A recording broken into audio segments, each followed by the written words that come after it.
¿Por qué somos españoles a día de hoy? A ver, ¿Quiénes son los guanches como tal entonces? lo que es la población indígena canaria viene del norte de África, van a ser de origen amazigh. Es cierto que luego de las primeras personas que llegaron aquí fueron los romanos y sabemos que también tenían su propio idioma.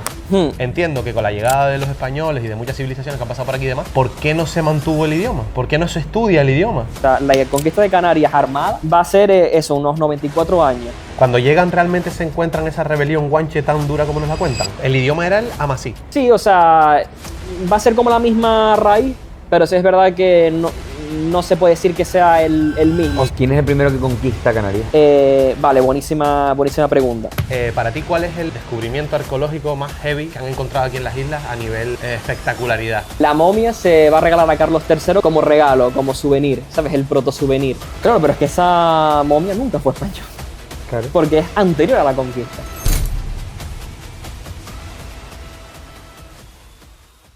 Vamos. Bienvenido usted. hermano. ¿Cómo estás? Estoy un poco de frío. Estamos pasando un poco de frío aquí en Pero la esto isla. es horroroso, esto es horroroso. Sí. La isla. Bueno, un poco de frío. Llevamos... Nunca yo he vivido esto en Canarias. En plan, he vivido deltas, riadas, he vivido un montón de cosas estas, pero frío. tan seguido en el Es tiempo, una tan locura. prolongado en el tiempo, jamás. Es lo que estamos hablando, típico de antes de decir, está lloviendo 3 días, 4 días. Y mañana ya se hace acabó. sol, exacto. Pero no, está. Pero bueno. Y como estamos hablando de Canarias, ¿Sí? hoy es un podcast. ¿Cómo hilas, compadre? Hoy nos vamos a echar gofio en la cara todo el rato. Porque vamos a hablar de la historia de Canarias, vamos a hablar de cositas. Sí, señor. Muy interesante. Me encanta el podcast de hoy. Entonces, vamos a darle paso al invitado. Señor. ¿Y con quién si no?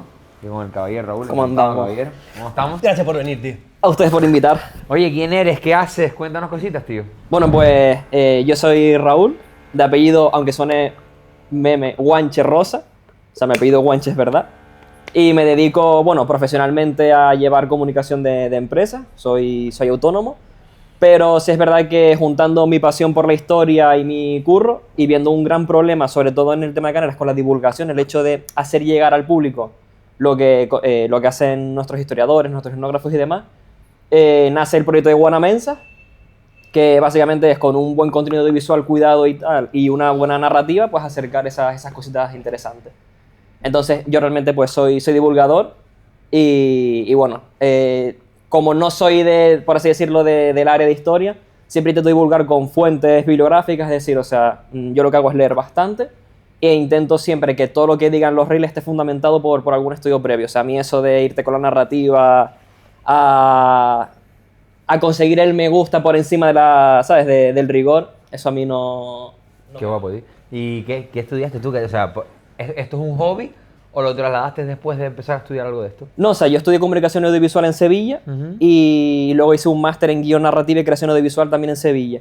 Y yo creo que como todo canario, o sea, crece en las islas sin conocer nada de su historia y luego justo cuando voy para Sevilla, de repente Andalucía tiene es muy rica a nivel de folclore, de tradiciones y tal.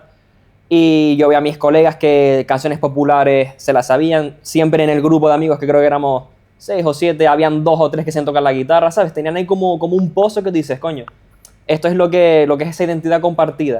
Entonces, claro, si yo siendo canario, con la típica canariedad de bote que farmeas en Canarias, dije, coño, y todo esto que tiene Sevilla, ¿dónde está en Canarias? Porque me hace falta, ¿sabes? O sea, no voy a dar por supuesto de que no hay nada de esto en Canarias. Entonces llego de Sevilla después de 5 años fuera, me metí a saltar con la lanza, entonces ahí empezó a conocer a gente bastante interesante que sabía muchísimo. Y me empiezan así como a regalar factos y yo, aquí hay cositas de tirar. Entonces empiezo, bueno, o sea, partiendo de la base de una ignorancia brutal que tenía, poco a poco a construir ese pensamiento, ¿no? O sea, esas cositas que empiezo a conocer sobre Canarias y luego ahí me doy cuenta de decir, coño, o sea, si todo es tan interesante, porque la historia de Canarias a mí me parece que es fascinante en muchísimos aspectos, digo, ¿qué es lo que está pasando que no conecte con la gente? Porque siempre hay documentales, hay reportajes, cuando un canario ve un reportaje en la tele o de otra persona que habla de Canarias, siempre como que es algo asegurado porque se consume, a la gente le gusta ver que hablan de ellos y dije, ¿pero qué está pasando aquí en Canarias, en lo local, para que no llegue? Entonces te das cuenta de que hay un problema de divulgación, el hecho de a lo mejor pues crear canales de confianza, pues esa forma de consumir contenido, de eso, de seguir a un youtuber, a un influencer, ¿sabes? Yo creo que esa parte que a lo mejor nosotros vemos porque somos más jóvenes, pero que se ha ignorado, es decir, o sea, a lo mejor se ha querido que la televisión era donde se tenía que divulgar o llegar al gran público, pero ha cambiado también un poco la forma de hacer el contenido. Y dije, bueno, pues yo creo que es ahora el momento de crear, ¿sabes? Una especie de, bueno, de generación de divulgadores. Y bueno, ahora mismo hay bastante.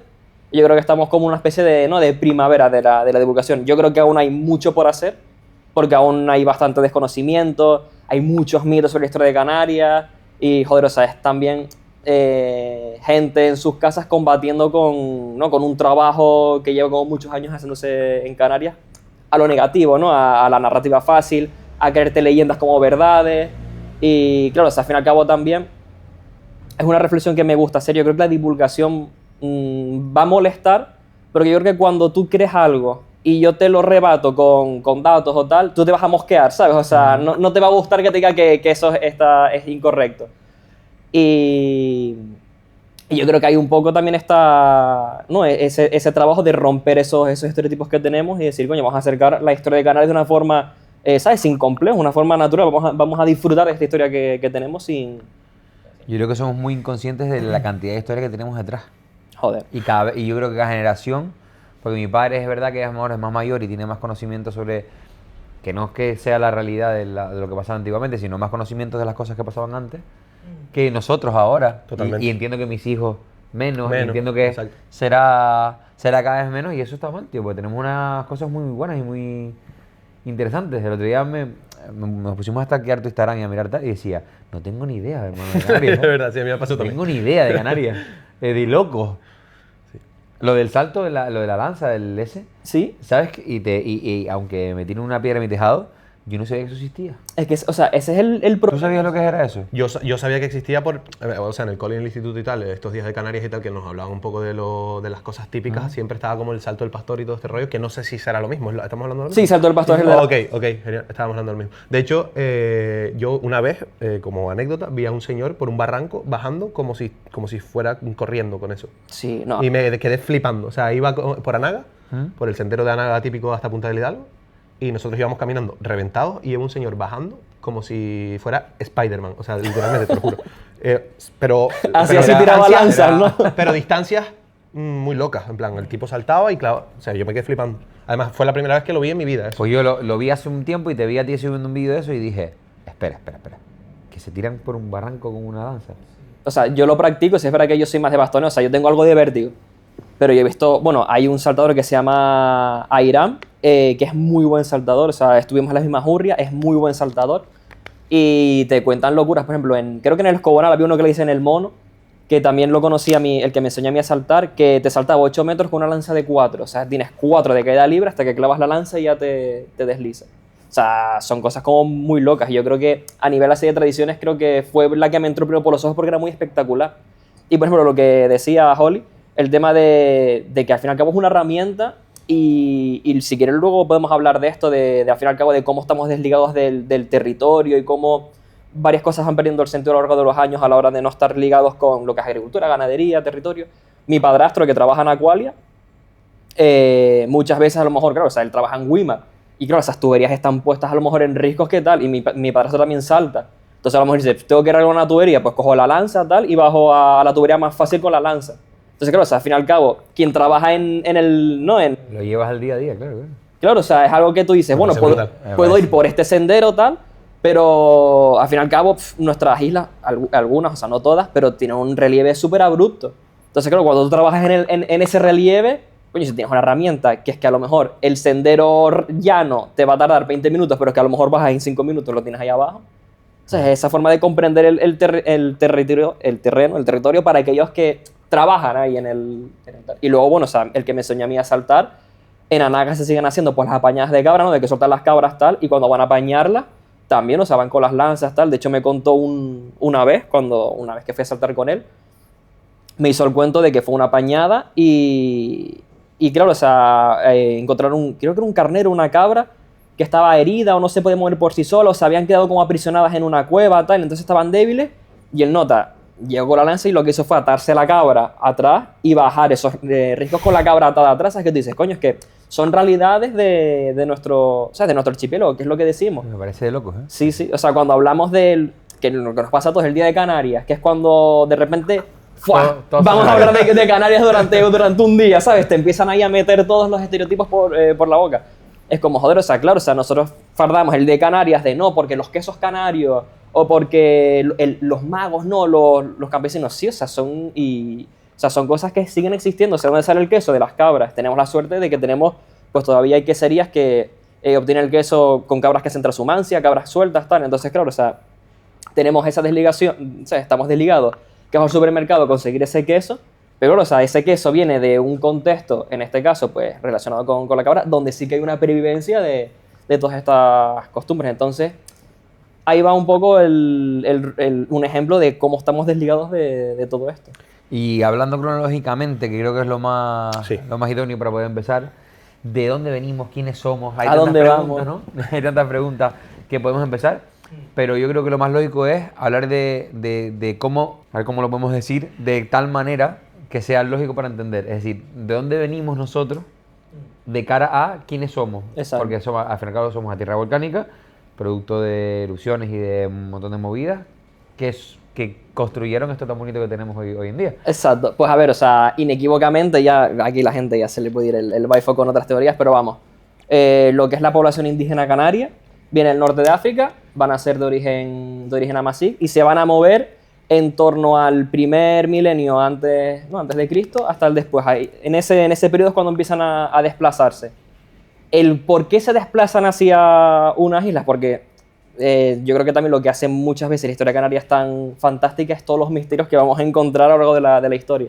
Pues realmente hay muchas teorías, pues puede ser un desplazamiento con el fin de llegar a nuevos sitios, puede ser por el tema del Sahara Verde, que se empieza a certificar, entonces hay tribus que empiezan a buscar pues, nuevas tierras donde establecerse, pero sí que, vamos, podemos decir sin lugar a dudas que nuestro pueblo indígena viene del norte de África y con ello van a traer pues, un montón de ritos, de creencias y demás, que yo creo que es bastante acertado cuando se dice eso, que cuando te viene este grupo humano nuevo, lo único que van a compartir con su territorio madre, por así decirlo, es el cielo.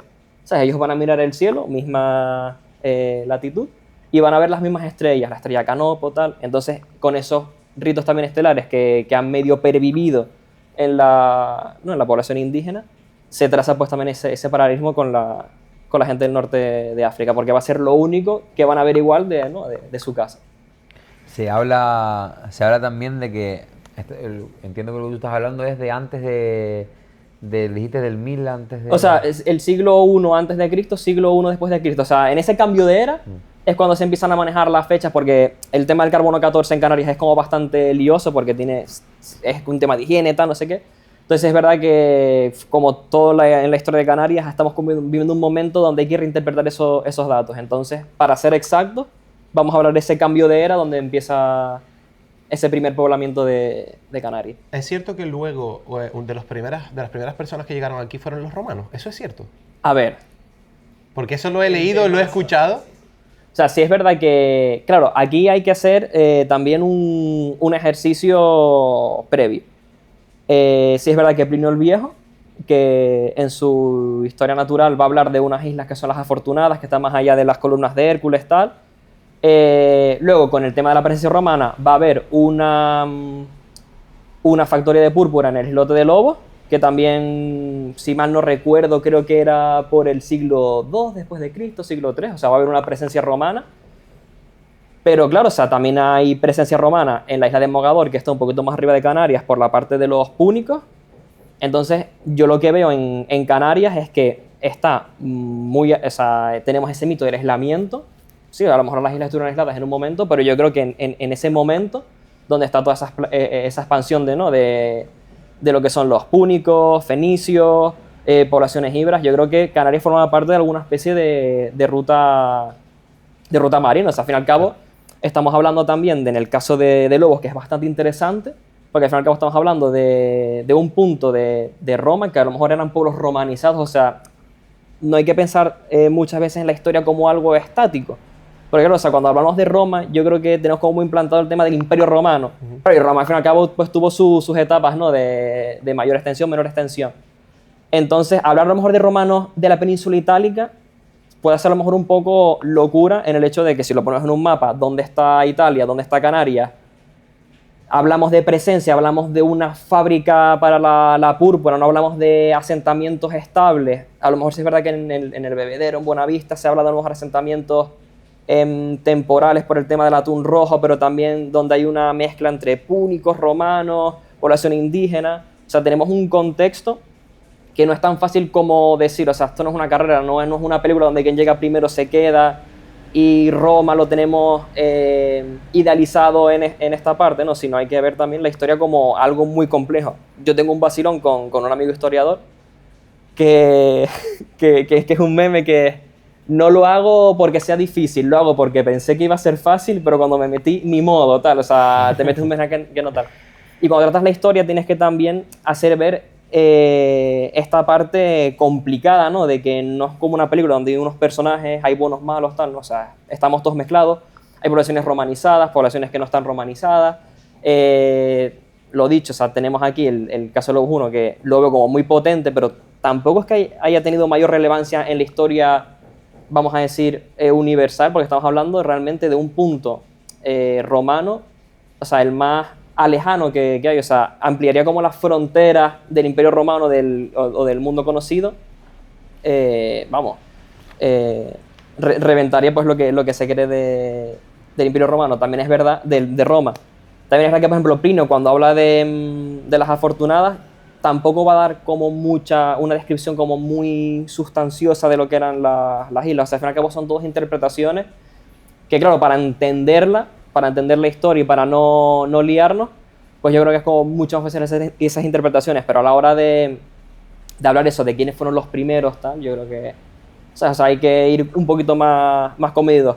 También, por ejemplo, o sea, cuando hablamos de romanos y de Plinio el Viejo, también va a pasar algo muy interesante que es, coño, vale, o sea, esto está interesante, lo de Plinio es un pasaje interesante, pero ¿por qué se da tanta importancia a lo de Plinio y no hemos hecho un ejercicio por saber cuáles son de las primeras fuentes históricas que hablan de Canarias en el continente de al lado, que es el que más cercano nos queda? También es un poco la tradición esa, que al final va a ser conquistados por potencias europeas.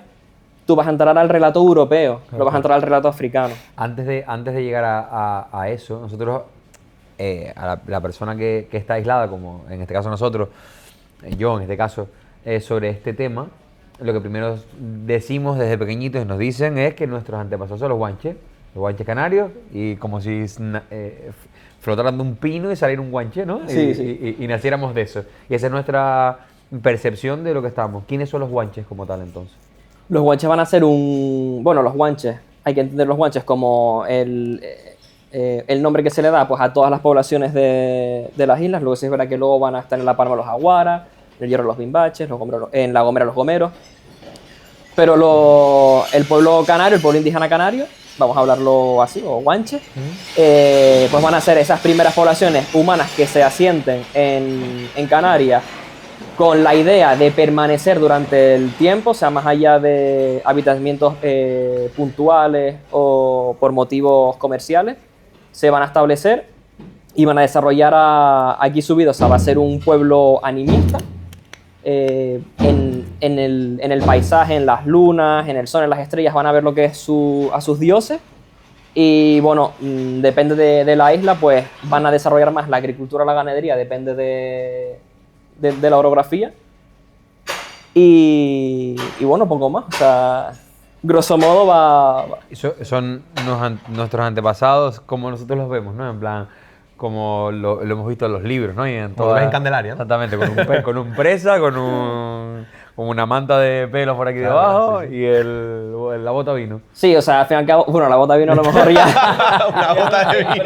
¿Qué punto? Sí, es verdad que tenía un perrito chiquitito, pero el presa canario no estaba con ellos. Pero sí es verdad que hay que ver a los indígenas también como una sociedad como cualquier otra. O sea, se va a poner de moda en el primer encontrarse con los europeos el mito del buen salvaje, Y creo que también la figura del guanche, ¿sabes? Como que te la pueden vender como paganos salvajes que hacían cosas maliciosas. Lógicamente. O como el paraíso terrenal donde todos viven en paz y armonía. Y a mí al menos me gusta ver a los guanches como personas normales que tendrían sus sociedades, tendrían su gente repudiada, ¿sabes? Tenía su tirano, tendría a lo mejor su jefe, ¿sabes? Su mensei pues más... Claro, todo jerárquico como existe. Sí, o sea, además tiene una jerarquía, podemos hablar de, ¿no? del pueblo llano, el tema de los sacerdotes que van a tener bastante peso, dependiendo de las islas. ¿Católica estás hablando? No, de las creencias Wow. indígenas. Entonces, dentro de esa estratificación social podemos ver que al fin y al cabo, ¿sabes? No depende, o sea, no tienen muchísimas diferencias de lo que era un grupo humano, ¿sabes? Tanto en Europa como en África como en Asia. Claro. O sea, al fin y al cabo, cuando tú tienes una sociedad, jerarquizarse es como algo... Con sus propias creencias y ritos, porque al fin y al cabo todo lo del catolicismo y demás llega mucho más adelante con las conquistas de... y demás. Exacto, sí, ellos van a practicar pues su religión que conocemos realmente poco, tenemos algunos dioses que se conocen, tenemos a Chamán, tenemos Chahiraji, Mahek, Guayota, que es el caso del Teide. Sabemos, bueno, el rito que tenían en las cazoletas, que las cazoletas en ciertas partes de costa o en la toba, sobre todo casi a la caída de los barrancos, tenemos las cazoletas donde hacían sus ritos, donde echaban agua, leche, entonces ha pervivido algo, pero no ha sido como, no tenemos ese panteón completo ni... Perdone por el corte, chicos, que tuvimos un fallo Ah, no técnico. pasa nada. Estábamos Que como estamos a 2 grados, pues se calentó la cámara. Nada, Callo, hermano. yo tengo una pregunta a colación con lo que estaba diciendo él. Tú decías que los guanches tenían su propia sociedad y su propia jerarquía y demás. Y sabemos que también tenían su propio idioma. Entiendo que con la llegada de los españoles y de muchas civilizaciones que han pasado por aquí y demás, ¿por qué no se mantuvo el idioma? ¿Por qué no se estudia el idioma? Claro, eso es muy interesante. De hecho, tengo un colega y hay otra cuenta que es de Rumen Sosa, que es doctor en historia, centrado en el tema de la lengua guanche. Tiene su cuenta en Instagram que es lengua guanche. Y bueno, acaba de publicar un libro tal, y es bastante interesante lo que pasa. Y yo creo que vamos a entenderlo porque es algo bastante natural. Tú tienes tu población indígena, se te hace un proceso de conquista y vamos a hablar, hablando de los romanos, el proceso de romanización. Es decir, te voy a quitar todo aquello que te haga diferente a nosotros para que entres en el nuevo orden, ¿sabes? Aunque suene como muy conspiranoico, pero Claro. el nuevo orden. Entonces, sí es verdad que se va a mantener la lengua, o sea, no va a ser nada, ¿sabes? No va a ser nada tajante. Probablemente la población, bueno, probablemente no, la población indígena lo va a seguir hablando en sus casas, a lo mejor en algunos puntos de venta, o sea, va a seguir existiendo. ¿Qué pasa? Que conforme van pasando las generaciones, si tú a una lengua le quitas esos espacios de poder, ¿de qué te sirve? O sea, si yo solo hablo un guanche contigo, porque somos tal, pero claro, si luego yo tengo que ir a comprar algo y el que me atiende es castellano, pues ya solo sirve para la casa. Luego también va a pasar algo que yo creo que pasa en muchos momentos de la historia, donde tú empiezas a ver, pues a lo mejor, esa lengua como algo que no...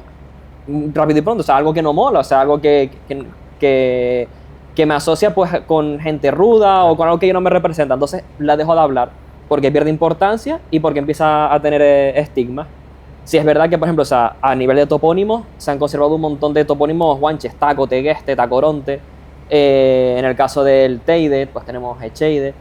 O sea, van a estar ahí durante todo este tiempo, pero sí es verdad que esa forma de mantener la lengua se pierde por eso, por una falta de uso. ¿Por qué eso? Porque pierde peso. Hay libros y hay de todo sobre como si fuera un diccionario de guanche o una forma de hablarlo. Sí, hay diccionarios. Yo me acuerdo en la biblioteca de Candelaria, típicos libros estos antiguos, tal, hay un diccionario de palabras guanches y demás. De hecho, Ignacio Reyes tiene de forma totalmente accesible el diccionario Insula Masic, donde tú puedes teclear palabras y el nota te va, o sea, tiene un montón de palabras. El idioma era el amasí. Sí, o sea, va a ser como la misma raíz, pero sí es verdad que no se puede decir que sea el mismo. Okay. O sea, se utiliza muchas veces el tamasí para reconstruir, para ver cómo pudo haber sonado, cómo se pudo haber articulado, cómo podía haber sonado, pero al fin y al cabo, si lo comparas con el tamasí de ahora, con el guanche que hace 500 años, vamos a tener unas diferencias sustanciales. Entonces, no se puede reconstruir per se, pero, ¿sabes? Si a lo mejor cogemos el tamasí y le empleamos a lo mejor las palabras que tenemos aquí, se puede reconstruir. Aquí la verdad es que estoy un poco... ¿Quién es el primero que conquista Canarias? Vale, buenísima pregunta. Porque el tema de la conquista de Canarias, que creo que es lo que más se nos da en clase, te voy a dar la respuesta larga. Siempre es como la conquista de Canarias, 2 páginas, ¿no? Conquista señorial, conquista realenga y cataplá. Si vamos a hablar de una conquista armada, vamos a hablar de los normandos, de Bethencourt y Lasalle, que son los que van a venir aquí a principios del siglo XV, en el 1404, 1402. Van a conquistar, se van a hacer con Fuerteventura, Lanzarote y El Hierro. Y luego, si es verdad que eran 2 socios, Lasalle se queda luego ya en lo que sería Francia.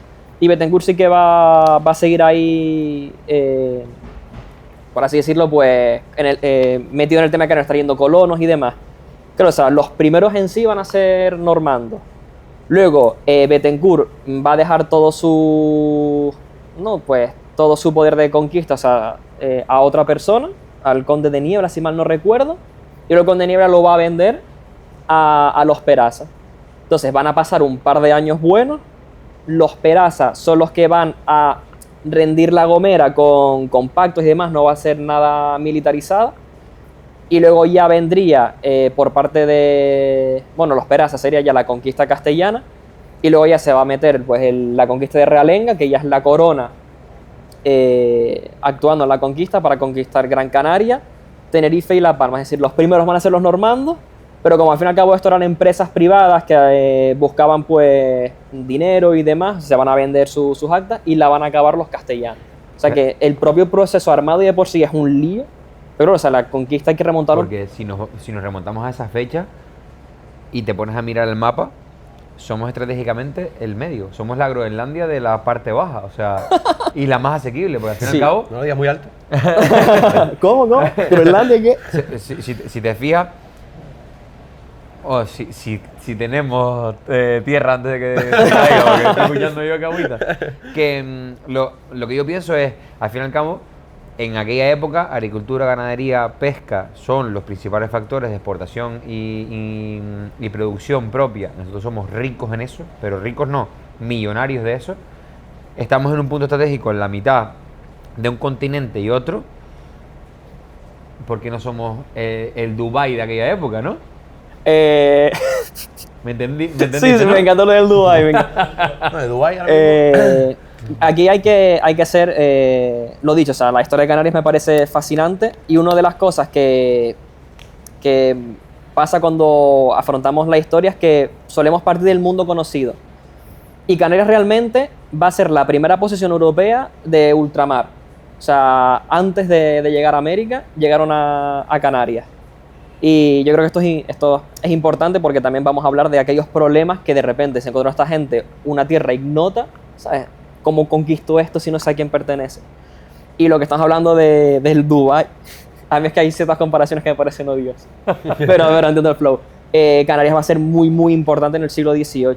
O sea, estratégicamente, o sea, geográficamente es... Cuando se descubre América y empieza todo el tema ¿sabes? Del comercio con América, Canarias va a ser el centro, ¿sabes? Casi del mundo. O sea, si Sevilla era top... Literalmente es el centro del mundo. Canarias, o sea, si querías ir a América, tenías que pasar por Canarias. Y va a haber también, o sea, va a haber un auge... O sea, La Laguna, ¿sabes? Hay ciudades que tú ves donde se quedó esa riqueza, ¿no? del siglo XVIII. Por aquel entonces, curioso, Santa Cruz era un pequeño pueblo. Puerto y ya está. Pero sí es verdad que ahí hablo con mi colega Frank, que es historiador, que es un puto crack. Y a él le encanta esa época por eso mismo, porque es el momento de mayor auge de Canarias en todos los niveles, de personalidades más importantes. De hecho, él trabaja mucho en la figura de Amaro Pargo, que Corsario. Exacto, Corsario Amaro Pargo, canario, el mayor corsario de todos los tiempos. O sea, ahora mismo no me arriesgo si digo como del mundo, pero sí que dentro de lo que era España, el mayor sin dudas, y era canario y no es casualidad. Porque al fin y al cabo tiene unos negocios con América. Entiendo que cada país y cada sitio y cada pueblo tendrá su historia súper bonita y súper rica y que sea la mejor en algo. Pero nosotros estratégicamente, geográficamente, culturalmente, somos como tan diferentes y tan personales, ¿no? O sea, que no sé cómo no somos... A ver, no somos más reconocidos, somos el sitio más visitado de... No sé si... No quiero arriesgarme a decir del mundo, pero casi, ¿no? O sea, sí, desgraciadamente. Al fin y al cabo estamos en un punto en el que estamos reconocidos, Algunos pero bien, a lo mejor no como quisiéramos, ¿no? Claro, o sea, sí es verdad que Canarias siempre va a tener muchos problemas, muchísimos problemas, porque si bien te estoy hablando de que en el siglo XVIII esto va a ser un auge, claro, estamos hablando de aquellas islas que tenían puertos grandes para afrontar esas expediciones, esos caminos a América. Pero si nos vemos islas más pequeñas, como pudo ser el Hierro o otros contextos más complicados en el rural, vamos a ver que nos sonará eso de que esa riqueza tampoco estaba tan compartida. De hecho, a lo mejor vamos a llegar al siglo XX y o sea, hay un dato que creo que está más o menos hablado, que todo el poder económico y social de Canarias va a estar basado en 13 grupos familiares, que es menos del 1% de la población de Canarias. Entonces, Canarias siempre va a tener como esa especie de luchas internas que, haciéndolo un lugar pues tan bonito, lo que dices, tan diferente, también tenemos problemas como muy diferentes a otras zonas o a otras ciudades. Yo volviendo un poco para atrás a lo que tú decías de la conquista y del tema de que la llegada de Betancur y todo esto, cuando llegan realmente se encuentran esa rebelión guanche tan dura como nos la cuentan. O sea, esa contraposición guanche... O sea, en el caso de Tenerife, sí. Entiendo, tan brutal como nos lo cuentan. Supuestamente se cuenta como que exactamente, sí, como que la guerra fue tan fuerte porque como que querían exterminar a los que estaban aquí, o sea, como que se juntaron y ¿cómo se llamaba? La matanza de Acentejo. Esa. O sea, si lo llevamos al caso de Tenerife, o sea, es que claro, cuando vemos la historia por batallas o por momentos históricos, es complicado hacernos a la idea lo complejo que es. O sea, la conquista de Canarias armada va a ser unos 94 años. O sea, tú imagínate, o sea, hubo padres que empezaron aquí a lo mejor a batallar y ellos no vieron todo el archipiélago. Claro. Exacto, o sea, los nietos lo habrán visto. Pero es que ya no solo hay que ver la conquista armada. Por ejemplo, Lancelot Malochelo, que es el que le da el nombre a Lanzarote, que creo que era genovés, si mal no recuerdo, vendría aquí en el 1300 y algo. O sea, que ya tenemos que casi 60 años, 50 años antes, ya que había una presencia europea donde empiezan a coexistir, ¿sabes? O sea, venían colonos y si mal no recuerdo en Fuerteventura, no me acuerdo el sitio del yacimiento, pero me lo dijo un arqueólogo de ahí que se llama Derque Castellano, que se había encontrado una torre que por su construcción tenía pinta de haber sido europea dentro de un contexto de poblado indígena. Entonces vamos a ver que va a haber momentos donde van a coexistir, van a cohabitar un sitio, pero es verdad que luego van a haber momentos de tensión. En el caso de Tenerife, tenemos que hablar, como no, de la Virgen de Candelaria, que es todo un proceso de aculturación de la religión indígena, que vamos también a hablar en el 1350. Entonces ya sabemos que aquí habían europeos haciendo sus cosillas.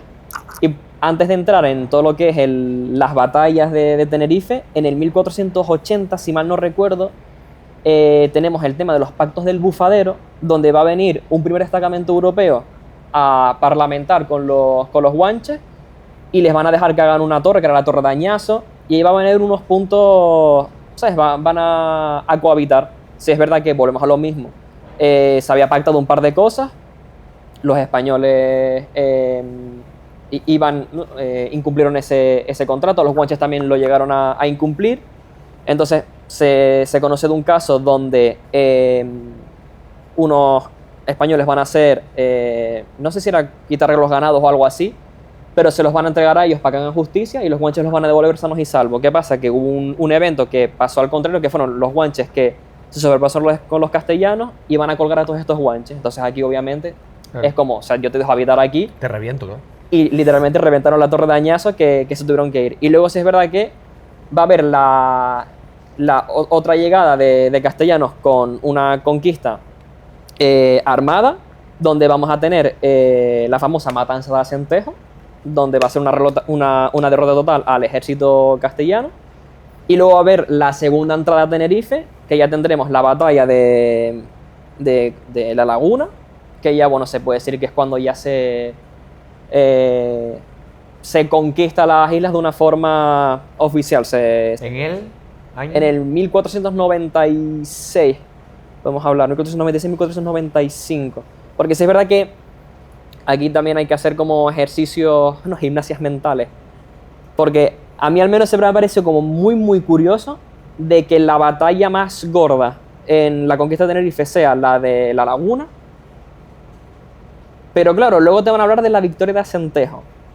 Y tú dices, coño, qué raro o qué casualidad que al lado de la matanza de Acentejo haya una victoria de Acentejo. O sea, incluso hasta este ejercicio de decir, coño, la batalla de la victoria de Acentejo fue porque es la victoria de Acentejo, qué raro que sea como una especie, ¿no?, de reinterpretación de espacio, ¿no?, donde antes tú me ganaste, ahora de repente te gano yo, pero sabemos que la batalla de la Laguna fue la más gruesa, o sea, la más gorda. Es como curiosa. Entonces, creo que la batalla de la Laguna, estamos hablando de eso, 95-96. Pero es curiosito. Te iba a preguntar, te lo iba a decir ahora. Cuando dando un salto temporal un poquito más alto, y te hago la pregunta primero, ¿por qué somos españoles a día de hoy? Por el proceso de conquista, claro. Te explico. Dando un salto temporal, con todos los problemas que hubieron, Primera, Segunda Guerra Mundial y todo esto, nosotros nos anexionamos a España como tal por algo en específico, no nos conquista nadie, no hacemos nada con África. ¿Hay algún porqué de eso? ¿O por la conquista anterior nosotros somos para siempre españoles y ya está? Claro. Entiendo que no, ¿no? Entiendo que no, que habrá mucha más... Sí, no, o sea, realmente yo te conquisto y al fin y al cabo ya son tierras donde todos los que van a mandar aquí son, ¿sabes?, dependen de la corona y tal. O sea, ya de esa parte vamos a pasar a la corona de Castilla, o sea, vamos a ser españoles realmente. Y va a ser por el tema de conquista, o sea, no hay... ¿Sabes qué me cuesta creer que a día de hoy nadie haya reclamado ese territorio por la situación?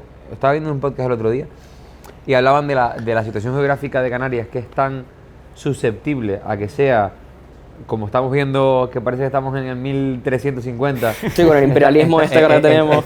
Estamos hoy mismo viendo Por lo que sea. anexiones, entradas de... estamos viendo las locuras que Canarias no haya sido tocada.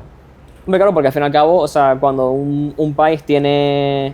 O sea, al fin y al cabo somos eso, posesión, o sea, somos parte de España. O sea, al fin y al cabo, si alguien atacase Canarias, estaría atacando, es como a Ceuta y Melilla. O sea, al fin y al cabo somos políticamente de un país. Sí es verdad que va a haber un momento, a principios del siglo XX, finales del siglo XIX, donde la situación en Canarias era bastante chunga, o sea, bastante pobreza, y va a venir el capital inglés.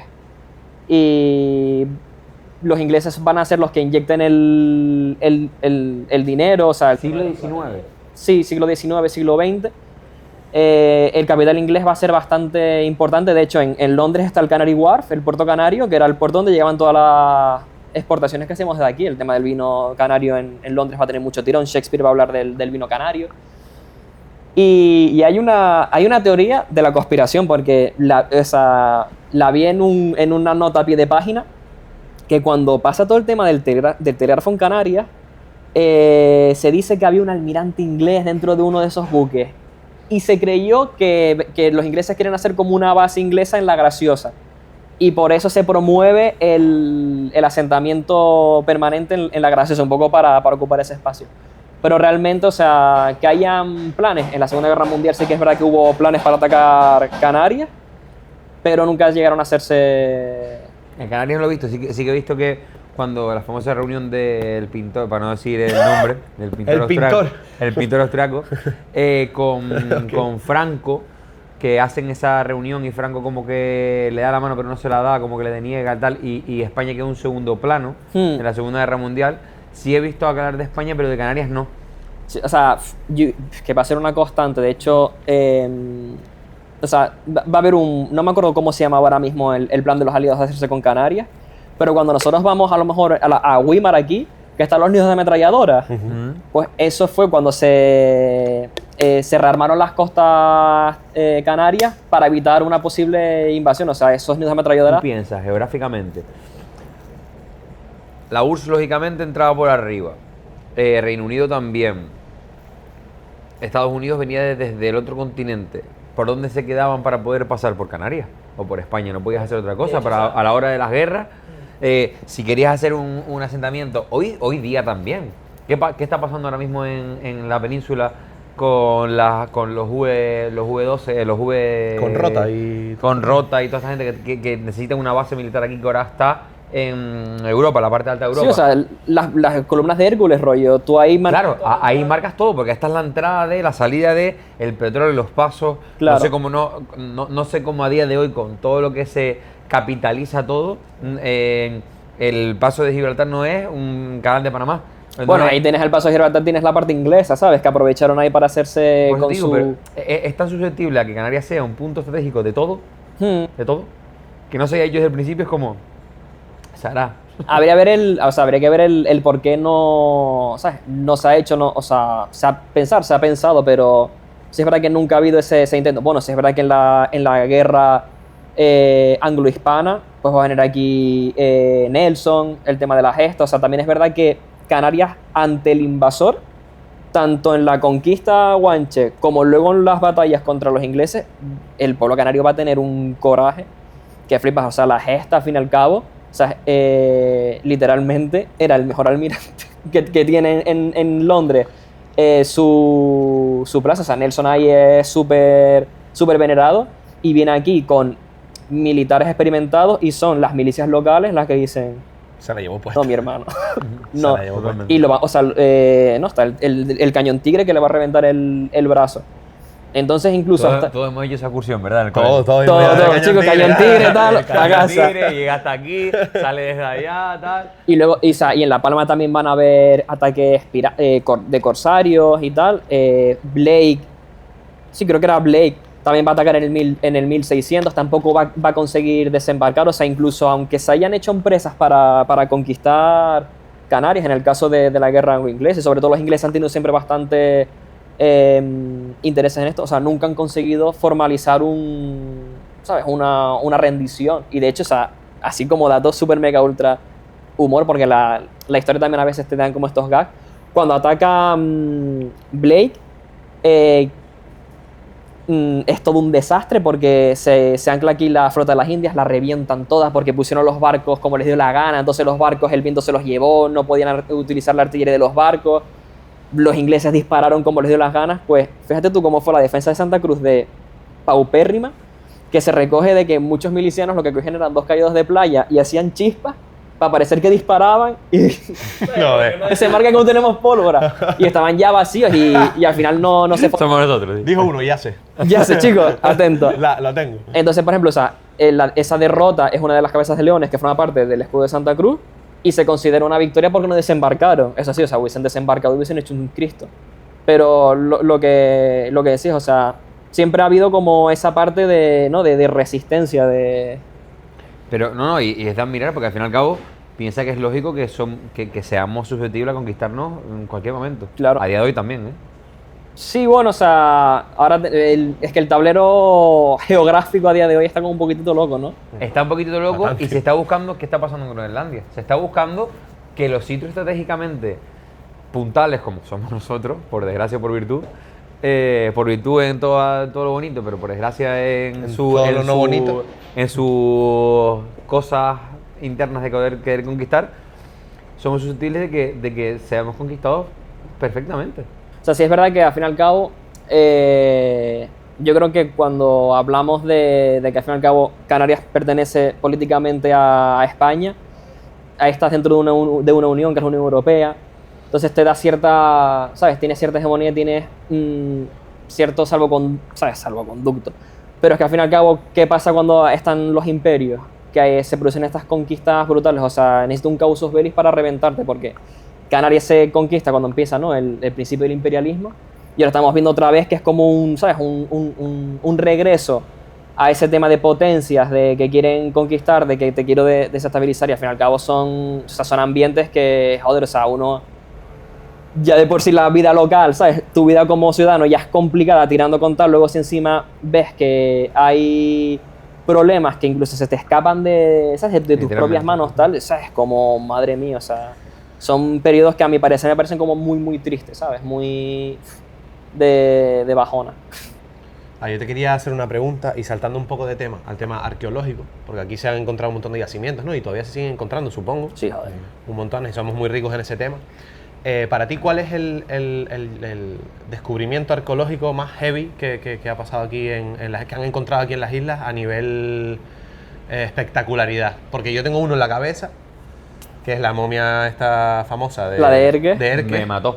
Que tengo una pregunta que te quiero hacer y es, ¿por qué la momia de Erques no está aquí? Vale. Vamos por partes. Para mí estaba, y dice No, que fue es una el otro réplica. día, y es una réplica. Aquí está la réplica. Claro. Pero si se encontró aquí, ¿no? Sí, o sea, esa es mi pregunta. ¿Por qué la momia no está aquí? Si es una momia nuestra. La momia se va a regalar a Carlos III como regalo, como souvenir, ¿sabes? El proto-souvenir. ¿Por qué no está aquí? Buena pregunta. O sea, al fin y al cabo, vamos a hablar también de que los museos y sobre todo el tema de exponer cuerpos humanos también va a venir de una narrativa colonial. O sea, por ejemplo, vamos a hablar de restos humanos. Si tú vas a la Catedral de Sevilla, en teoría está enterrado Colón. Sí, yo he estado. ¿Sabes por qué los restos de Colón, que es un personaje histórico, no están en un museo para que tú los vayas a ver? ¿Sabes por qué? ¿Quién decide qué cuerpos son los que merecen ser expuestos y no venerados como una persona que está descansando? ¿Sabes? Vamos a entender eso. Por ejemplo, el tema de a lo mejor coger esos cuerpos y sustituirlos por réplicas. Una buena réplica, te la cuelo, no sé. No, que está guapa. Yo la vi el otro día. Mm. Además, me puse súper patriótico, ¿sabes? En plan, loco, si esta señora es nuestra, ¿sabes? Este señor es nuestro. Claro, Pero está ¿qué aquí. diferencia hay entre venerar una réplica que sea exacta Que a perfecta, venerar la perfecta, real? está Claro, o sea, a ti lo que te interesa es entender cómo es el mirlado. O sea, yo sí que a lo mejor estoy a favor de que una persona que sea historiadora, tal, pues tenga acceso a los restos reales, porque creo que va a tener un código deontológico. Y vamos a ver, o sea, cómo era ese cocido, cómo era ese enterramiento para el público. Porque ¿dónde está la momia de En Erques? En el MAN, en el Museo Nacional de Madrid. Que de hecho la quitaron de exposición y la volvieron a exponer también. Está expuesta hoy en día. Ahora estas puestas. Hubo vale. un momento, sobre todo a principios del año pasado, que sí que empezó a ganar fuerza esta idea de lo de exponer los cuerpos humanos. O sea, al fin y al cabo, o sea, yo creo, hay una frase, no me acuerdo quién lo dice, pero dice mucho de una sociedad cómo trata a sus muertos. Eso me parece una muy buena frase. Entonces la metieron al almacén y luego ya como pasó la polémica, pues la volvieron a exponer. Ellos alegan que no la traen aquí porque se puede sufrir desperfectos durante el viaje y tal. Vamos, que llevártela en un buque hace un par de años, eso nada, adelante, ahora sí que se puede. Estás loco, para atrás otra vez. Que se diera No, como que va, regalo que va, a Carlos III y tal, te lo compro, pero hoy día... Claro, yo creo que debería estar, pero sobre todo también porque, vale, estamos hablando de un museo nacional. Claro, pero es que esa momia nunca fue española, Claro. porque es anterior a la conquista. Entonces, ¿Dónde se encontró esa momia aquí? ¿En Weimar? esa momia se dice que fue en el barranco de Erques, que es el barranco que separa Weimar de Fasnia, y está conectada en teoría con la cueva de las 1000 momias. Y se dice, a ver, no se sabe a ciencia cierta, pero sí que se cree que sale de ahí. Y bueno, o sea, realmente luego también el tema de comerciar con el tema de las momias guanches, eso también es otro tema súper interesante. Comercial con las momias guanches. Sí. Voy a responder a la pregunta que tú dices de los hallazgos arqueológicos. Ajá. O sea, por ejemplo, a mí Lobos 1 me parece que está bastante potente. El No sé lo que asentamiento es. romano en Lobos. No sé lo ni que idea. es. Lo que estamos hablando antes de cuando vino Roma aquí, que Sí, hay sí, presencia sí, romana, sí. pues lo que es el asentamiento de Lobos en la isla de Lobos, Sí. que es la fábrica de púrpura, Bueno, la isla de Lobos, ahora te en el entendí. islote de Lobos, exacto. Me parece que es bastante potente, me parece bastante curioso. Y así a nivel arqueológico creo que Risco Caído está bastante chulo, me gusta bastante, de hecho quiero ir a visitarlo. La fortaleza en Gran Canaria también está bastante top. Y aquí en Tenerife tenemos un gran problema con la arqueología realmente. Sí es verdad que en Tenerife un hallazgo así que... Te puedo responder con que, por ejemplo, en la crónica de Espinosa, de Fray Alonso de Espinosa, él habla con, como decían, los naturales guanches viejos. Y de ellos recoge pues toda esa tradición que se conservaba del pueblo indígena. Y ellos cuentan como una especie de mito fundacional donde decía que llegaron a Icot, creo, si mal no recuerdo. Y ahí es donde habían llegado ellos, un grupo de tal, incluso te decía el nombre indígena de ese primer poblamiento, que no recuerdo cómo era el nombre en indígena, pero era como el ayuntamiento del Hijo del Grande o algo así. Y curiosamente, en una cueva en Icó, que es la cueva de los Guanchos de las Estacas, se va a encontrar uno de las dataciones más antiguas de los primeros poblamientos de Canarias. Entonces me mola muchísimo ese encuentro porque, ¿sabes?, coincide con la tradición oral que recoge Espinosa. Entonces me parece muy, muy interesante.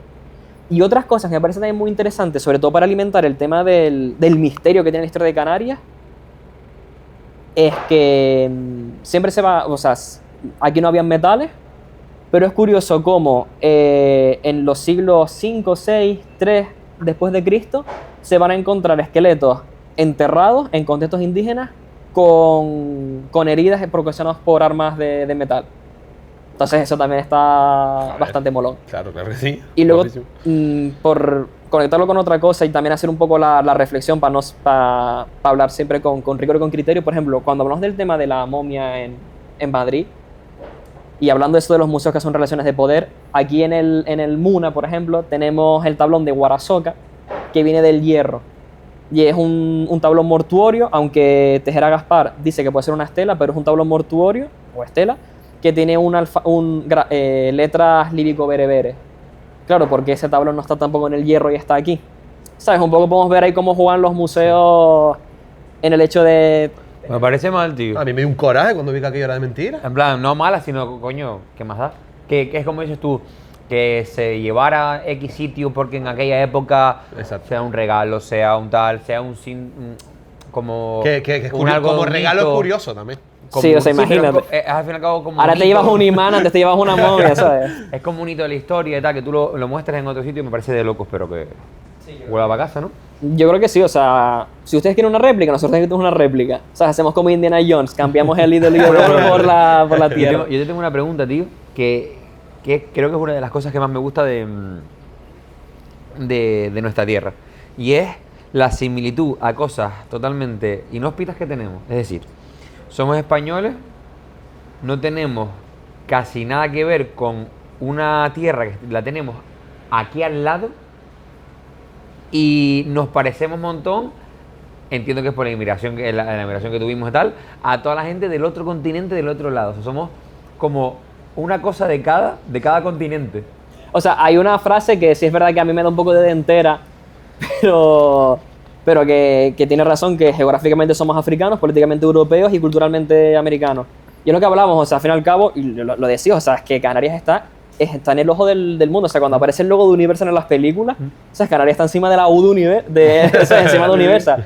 Somos el centro, o sea, tenemos de un montón de pueblos, o sea, yo creo que de Asia no sé, pero lo que ha sido eso, África, luego también el tema de la esclavitud, se trajo aquí mucho esclavo de África, los propios europeos, los americanos, hemos pasado eso, 500 años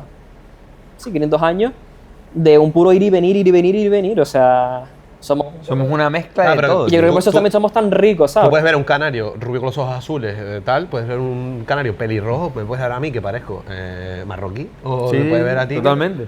O sea, y ahí se ve, o sea... Porque tú vas a Noruega y en Noruega los noruegos son noruegos, ¿no? Exacto, es como una fábrica de noruegos, ¿sabes? Todos. Hay uno que le pone el pelo, otro que le pone tal, otro que los hace Son noruegos. Tú vas a Inglaterra y donde vayas, tú lo ves y dices, es inglés. Exacto. Tú vienes aquí y dices... No sé quién... Sí. No, o sea, porque yo vivía en Madrid, ¿no? Cuando me fui a la universidad y tal, y eso me fui a Madrid. Y a mí me decían todos mis amigos venezolanos que si era maracucho, que si era no sé qué, o sea, que si era venezolano. Y yo, no soy venezolano. Pero claro, veía a mis amigos venezolanos y decía, pero tú eres igual que los míos. Literalmente igual, físicamente. Y es lo que dice él. Un montón de amigos, David, tú, claro. parecen de Marruecos todos. En plan, tenemos como es un bol de ensalada con un montón de cosas. Sí, es que Pero al eso final está guapísimo. ahí está la, Es ahí lo que está te la estoy riqueza diciendo, que es lo que te estoy tenemos. diciendo, que no existe alguien así en el mundo. No, es que además lo que tú dices es verdad. O sea, tú vas a ciertos sitios y están como todos cortados por la misma tijera, Todos ¿sabes? iguales. Rollo. Madre mía, incluso. ¿Sabes que a lo mejor son cosas mías, pero incluso Argentina tiene como mucha similitud con los italianos, porque hay mucha inmigración Sí, italiana a Argentina. Y muchísimo. dices, "Chos, tienen como ahí, ¿sabes? Rollo. Para darte- Fenotipo. Para darte un dato, que no sé si lo sabías, gastronómicamente, Toma ya. el único sitio líder mundialmente de pizza es Argentina. Claro, por aparte de eso. Italia. Exacto, por toda la. Por toda la. Buena eso- data, ¿eh? Buena info. Eso es buena info, ¿eh? Buena info, buena Típico info. vídeo de Tito de 10 cosas que no sabía. Que no sabía. Sí, o sea, típico dato que te lo reservas Pues para so- sacarlo. o sea, Italia, esto, tal. Italia es la Tú no. productora, es la productora de pizzas más grande del mundo, Pero en verdad es lógicamente, pero en verdad es Argentina porque tiene más territorio, es mucho más grande, tiene más territorio y demás, y la pizza es su segundo, o sea, la carne, es la mayor productora de carne del mundo, la carne y la pizza son sus principales alimentos autóctonos. Es una pizza diferente, una pizza más gordita y más grande y demás. Sí, pero Es se más- nota ahí la influencia. es más, la milanesa con pasta encima Es verdad, miren esa es napoletana. es la conjunción de las dos culturas, pero conviven muy juntas porque hubo mucha inmigración entre los dos. Exacto. Y Canarias aquí también, que es algo muy nuestro, o sea, hablando de comida, el puchero canario, que es, Justamente Te vi a mí el me sale vídeo. un vídeo. Te vi el vídeo, seguramente. tío. Te vi el vídeo, que tío. es una reflexión que hizo Fernando Esteves, si mal no recuerdo. Ahí lo dice, o sea, está como en el plato típico canario, está esa influencia de, ¿no? De que sí puede ser el cocido, también se puede relacionar con el... Que es mi comida favorita, ¿no? No tiene nada El que ver puchero. el cocido que el puchero. Exacto, o sea, es como, vienen, los castellanos es como, vamos a hacer el cocido, pero aquí que tenemos aquí de cocido, hay que reinterpretarlo. Claro. O sea, es que si el gofio tal, también es verdad que está el tallín, que es también del norte de África, que son verduras hervidas, tal, entonces, ¿sabes? Ahí incluso está en la propia comida, dices que aquí está, eso, el millo, la papa, que te viene de... Pero es lo que dijiste, esto es lo que dijiste tú en el reel. Es el mismo plato con los productos que podíamos tener en ese momento. Claro, o sea, al fin y al cabo, que también hablamos de la realidad del archipiélago, ¿no? De cómo te puede cambiar lo que puedes tener en el sur de Tenerife como en el norte de Tenerife. Totalmente. O lo que puedes cambiar, o lo que puedes tener en Tenerife o en La Gomera, ¿sabes? O sea, al fin y al cabo, la comida canaria tiene eso de... En el sur ahora son más rubios. Sí. Sí, según Espinosa decía que los guanches eran rubios en el norte, ahora se ha invertido la cosa, Dimos ¿no? la vuelta a la tortilla, Se dio la ¿verdad? vuelta a la moneda. Ahora son más rubios. Tío, te iba a preguntar, dijiste lo de los reeladores y me vino a la cabeza, ¿qué tan importante para nosotros eran los volcanes? Estamos hablando de los guanches. ¿Qué tan importante era para nosotros los volcanes? Eran como nuestros dioses, ¿no? Como a los que hacían ofrendas. Que además Eran ahora los mismo está- eran los que podían hacer que te fuera mal el cultivo, que te fuera bien el cultivo, que comieras, que no comieras. Guayota, ¿no? Los volcanes eran una putada, sin lugar a dudas. La verdad es que a mí me hubiese encantado que se hubiese preservado más esa relación con los volcanes, porque realmente cuando en las crónicas se va a recoger todo el sistema de creencias de los indígenas, va a partir de una óptica cristiana. Entonces Guayota va a ser el demonio. Pero yo lo veo como tan vago rollo, vale, demonio, pero ¿qué más? O sea, ¿realmente era el mal? ¿O lo reinterpretaban de otra forma? A ver, probablemente era una especie de mal porque no causaba nada bueno. Sí es verdad que se han recogido cerámica, ¿no? O sea, vasijas y tal, en cuevitas que dejaban las colas de los volcanes, ¿sabes? Como ofrendas al volcán. ¿Sabes? Como una especie de decir, vale, antes de seguir devorando la tierra, Date quieto, devora esto de aquí. Entiendo que sea tipo vikingos, de decir, no te enfades, enfadar significa a lo mejor erupcionar. Claro, No te enfades porque nos matas de hambre. Exacto. Y entendemos que estas ofrendas pueden servir como para hacer más pausivo tu cabreamiento. exacto, o sea, te das cuenta que eso empieza a temblar, o sea, el cultivo se te va, el ganado se te estresa, a lo mejor no puedes reproducirlo, pueden dejar de dejar leche las cabras. Si no hay vegetación, no hay... O sea, Exacto. totalmente. O sea que...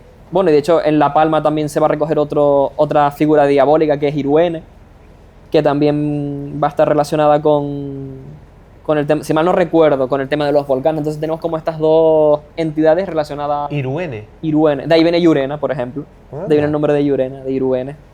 Ah, joder. Y son como esas dos deidades relacionadas con los volcanes, ¿qué tal? Pero es que es muy loco, por ejemplo, o sea, cuando hablamos de la relación con los volcanes, que siempre, ¿sabes? Como típico eslogan marketingiano es como Canarias, salitre, volcán y playa, ¿sabes? Rollo, es como tal. Parece un anuncio de que te Como que sale te vas para arriba, en el cine te de echas Alcampo. magma en la cara y vas para abajo y te tiras en el... Les regalo este eslogan si quieren para hacer algo lo que quieran con esto. Pero sí es verdad que, o sea, cuando hablamos de estas erupciones volcánicas, también porque cada isla vive su propia realidad, pero si vamos a la historia, por ejemplo, tenemos lo de Timanfaya, que Timanfaya sí, o sea, muy espectacular, pero la erupción del Timanfaya fueron 6 años de pura erupción, rollo, dejaba de aparecer en un sitio y aparecía en otro. O sea, literalmente, hay un libro de...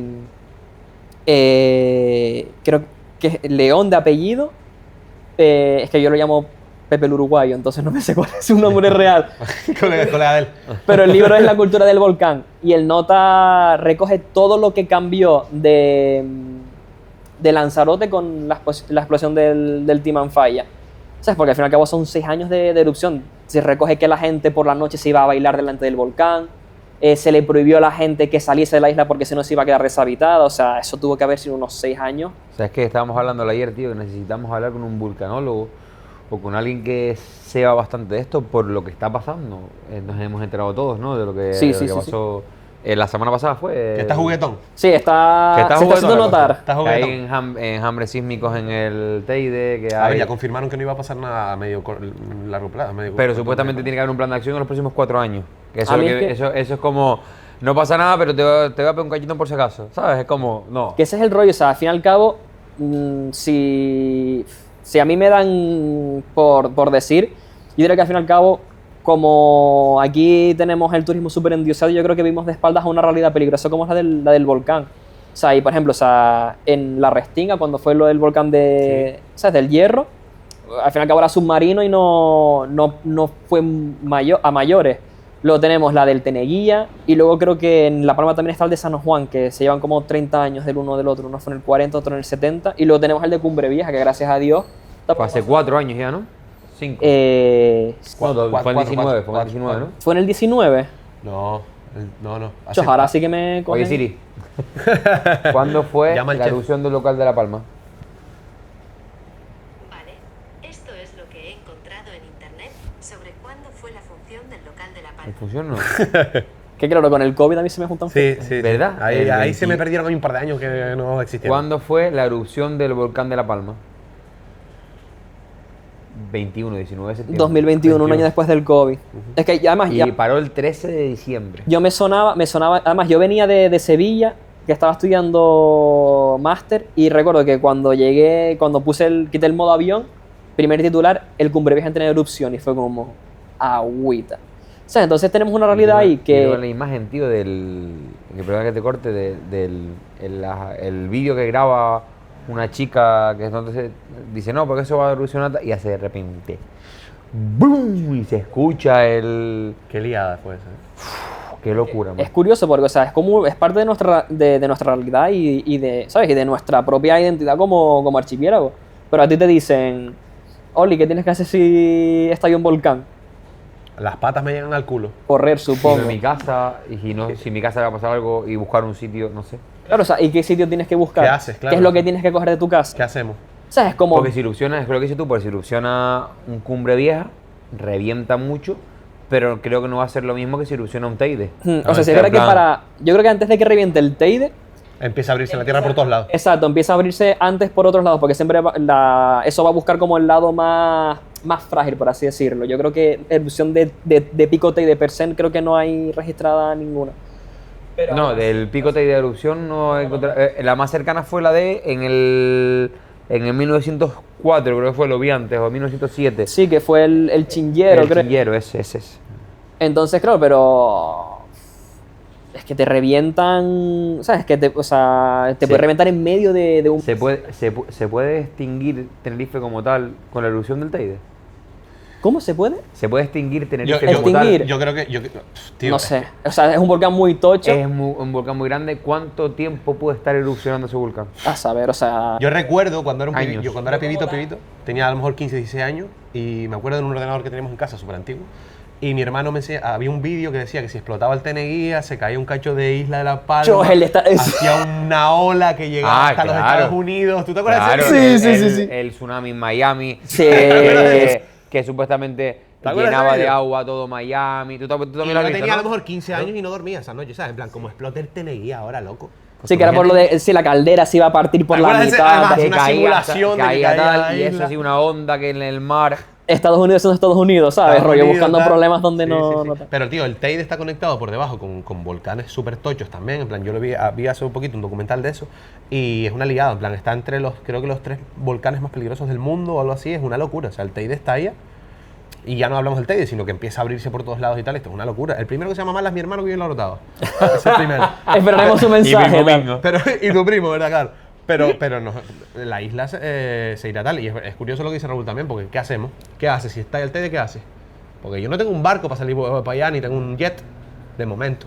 Sí, yo creo eso, que Pero- para que esté ahí el Teide, yo creo que va a ser muy poco probable ahora, pero un reventón fisural como fue Claro. Chingero y tal, sí, o sea, y así de datos como antes el de la Argentina, leí una vez en un artículo como que el pic de altura del Teide creo que llegaron a ser como 8.000 metros hasta que la estructura volcánica cedió y se derribó, o sea, imagínate usted. Éramos la montaña más alta entonces. No sé cómo estaba el rollo Everest por aquel entonces, Imagínate. pero sí que era un cono volcánico altísimo hasta que ya, ¿no? Pues colapsa y se derriba así como dato, así que... O sea, Yo creo que no chiquito vamos a- bimbo. Yo creo que nos vamos a tomar por culo si pasa algo de eso. El típico vídeo que grabas yendo por tal que se ve el Teide en la autopista del norte, directamente eran todo Teide, ¿sabes? Exacto. Siendo Hasta todo- arriba. ¿Sabes? Como las dibujitos animados que está como... ¿No te parece? Te lo juro que será una tontería de niño pequeño, ¿no? Pero yo he ido con el coche al puerto con los niños a comer o algo así, y mirar y decir, tampoco es tan grande, hermano. ¿Verdad? Y es la montaña más grande es la tercera, no, quinta del mundo, ¿no? Sí, yo qué sé. Hay un par de ellas. Ahí ya no sabría decirte. Ahí no sé Creo por que es qué. la quinta o la sexta, verdad. algo así.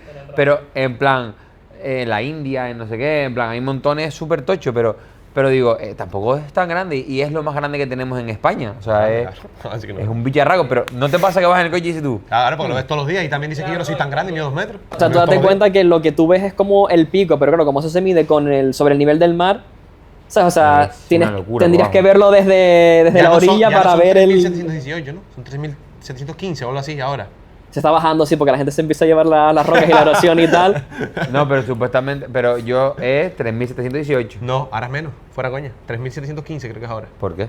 Porque coño, porque eso ha La erosión caído y a la tal. erosión y tal. ¿En serio? ¿Fuera coña? 3 metros. Pregúntale a Soul Sané, que tuve que cambiarlo de la canción. Imagínate, ya, perdimos la rima, tío. Pero es en serio eso. ¿En serio? ¿En serio? ¿Sabes cómo me enteré de eso? Pues estaba discutiendo con mi novia que medía 3.718 y me dijo que no. Pues es verdad. Y lo buscamos y no tuvimos ninguna Es verdad, razón. 315 creo que es ahora. Como que cambiaron los libros y todo. Bueno, pues ya está. Imagínate, chicos. Segunda edición. Para concluir, tío, te quiero hacer un par de preguntas de mitos que estuvimos hablando antes. Me encanta. Vale. Me encanta. Tenemos un montón de mitos en Canarias. Muchísimo. No tienes que saber de todo pero, eso. pero pregúntale uno. Hay uno que tienes que preguntarle. Hay 3 que tengo que preguntarle. Sí, pero como tampoco yo me tengo que ir a trabajar. ¿Sabes lo que te digo? Entonces, te voy a preguntar por uno. Te voy a preguntar por la verdadera existencia de San Borondón. ¿Eso existió alguna vez? No. En el sentido de, ¿por qué? Lógicamente no, pues si no, no se va a ir. Joder. En plan, ¿qué pasó con San Borondón? O sea, San Borondón parte de la leyenda de San Brandán, que es típico periplo cristiano. Parece una broma, ¿no? Parece una coña. ¿El qué? San Parece una- Brandán. O sea, era un monje irlandés. Ah, vale. Sí, sí, no, existió. parecía coña, en plan, San Borondón viene Nosotros lo llamamos San Borondón, pero es brandano. Ah, vale. O sea, es como una especie de tal. Entonces, en su periplo sí es verdad que va a pasar el tema de lo de la ballena y tal. Claro, con esta... Volvemos a lo mismo, o sea, de repente potencias europeas se hacen a la mar, descubren un montón de islas que parecían míticas y de repente es como, pues San Borondón tiene que estar por aquí. De hecho, hay un mapa mundi, que es el mapa mundi de Hereford, donde dentro de unas islas que están en el borde van a aparecer las islas afortunadas, son las islas de San Brandán. Y creo que es en el Tratado de Alcazaba o el de Tordesillas, que dicen en una de las cláusulas dice, las Islas Canarias, conocidas o por conocer, pertenecen a la Corona de Castilla. ¿Sabes? O sea, que siempre como hubo el mito ahí de que había una En su Algo momento más. octava, ahora novena isla canaria que aparece y desaparecía, pero... Y luego siempre hay que haber una tradición súper espectacular de marinos del 1700, 1800 que van a decir que han estado en San Borondón. El problema es que cuando me puse a buscar ahora, porque le dije a él, le preguntamos por San Borondón, y dijo, ño, tal. Me puse a mirar y supuestamente se empezó todo eso por los marineros que habían visitado San Borondón. Exacto, hay un par de artículos donde la gente dice eso, como que fui, había una cruz, o encallé en San Borondón, pero al fin y al cabo son como mitos de marineros, ¿sabes? O sea, que se van quedando y como gusta a la gente, Claro. acaban siendo parte de la cultura popular. De hecho, si a mí me dan a elegir como un mito que exista de verdad, para mí será San Borondón. 100%, vamos, Yo lo que había leído era que era como el reflejo del hierro, no sé qué, algo de eso. Sí, es lo luego que yo está había como el leído. efecto óptico que parece Exacto. que está la isla. Hay como un montón de teorías, pero al fin y al cabo son tradiciones marineras. De hecho, cuando era pequeño, que llegó a mis oídos gracias a mi abuela, lo de San Borondón, yo veía a mis padres y digo, ¿ustedes yendo a trabajar? Cuando hay una isla mágica por descubrir ahí, Claro. digo, Céntrense, ¿ustedes qué céntrense. son? ¿Sabes, rollo? Céntrense. Estamos tontos, prioridades, chicos. inflando una canoa, subir para allá y yo encuentro. Pues tío. Mira, yo para concluir tengo que decir, tío, que tiene que haber más gente como tú intentando velar por nuestra cultura y nuestros inicios. Nuestra historia. Intentando hacernos ver a nosotros, que nos ha construido ahora un pequeñito espacio en nuestra cabeza y en nuestro cuerpo para poder saber más de Canarias. Y creo que eso es lo más bonito que llevas en tu mensaje y que te animo, tío, a que sigas así día tras día, te lo juro. Oye, gracias por las palabras generosas. La verdad es que, coño, o sea, a uno le gusta cuando el contenido que haces conecta con esa gente y ves que hay un interés. O sea, hay bastantes cuentas que ya se están sumando al tema de la divulgación. Y, coño, yo creo que es algo bonito porque al fin y al cabo tú eres como una figura entre la academia y la gente. O sea, tú tienes que saber lo que se habla de la academia y hacerlo apetecible para el gusto popular, ¿sabes? Lo que decía, siempre sin perder el rigor, pero sí no una chapa de 2 horas y media súper universitaria, academicista de tata, sino, venga, pues te voy a entrar por este lado. Y a partir de este lado te voy a hablar sobre cómo se construye la ta. Yo creo que eso es lo que más me parece de divulgación, o sea, ese transistor. Y lo bonito que es hacerlo sobre Canarias. Y sobre Canarias, o mola sea, un montón, es mola que un montón. vamos, Está guapa. es una fuente de inspiración. Lo que ustedes decían al principio es que yo no sé nada de Canarias, o sea, yo lo he dicho, o sea, he intentado no decir ninguna burrada mientras hablaba, pero es que, joder, o sea, a mí también me pasa de empezar a leer sobre un tema para un reel y decir, no, espérate, esto en 3 minutos es imposible, voy a Claro. trabajar en otro vídeo. O sea, yo diariamente leo porque como no soy historiador necesito estar informado tal, y es eso, o sea, es que ves tras vez, descubres más cosas, más y dices, tío, es que... O sea, hay tanto, llega tan extenso. joder, y cosas interesantes, de verdad, o sea, Súper interesante. de las A mí me momias, encanta, loco. tal. Pero que te nutre, tío. Al fin y al cabo, a lo mejor es porque somos de aquí y lo vemos como algo mucho más cercano. Pienso yo que es. Yo creo que, Con más de corazón, como dijo él, que antes, que como lo de la momia que le tocaba, como que te toca dentro. claro, ahí está, o sea, al fin y al cabo es como tu realidad realmente y empatizas antes, o sea, yo creo que ahí, eso es una verdad como un piano, o sea, Totalmente. tú ves eso, una lanza, tal, bueno, cuando te vas fuera a estudiar tal, que ves eso... Te pediré un par de vídeos y un par de clips para que se los pases a Oli, para poder ponerlo en el podcast, porque si nos ve gente de fuera, que entiendan lo que es lo de la lanza, lo que es Ok. todo ese tipo de cosas, que hasta a mí me costó verlo y decir, espérate, ¿qué están haciendo? Porque están bajando un risco con una tal. Pero y esos saltos, y me quedaba en plan, ¿eso qué es? Sí, es una burrada, muy bueno. De hecho, hay una cuenta en Instagram que es Entre los Riscos, que está haciendo una labor documental rescatando, pero archivos del 1940, 1960, tal, de saltadores y tal, y flipa, o sea, flipa los estratos así que te saca, o sea, brutal. Guapísimo.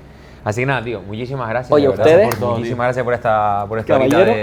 de tertulia. Nos vemos en el siguiente, Sí, señor. que para nosotros es mañana. Es mañana. pero para ellos no. Así que Menos mal, porque si nos no- vemos el siguiente domingo. Señor. Espero que les guste nuestro contenido, que le den like, que se suscriban y que así nos ayuden un montón a nosotros. Reposteen en Instagram, un me gustita y esas cosas. Y nada, nos vemos en el siguiente. Gracias, Hasta el tío. siguiente domingo. Nos Adiós.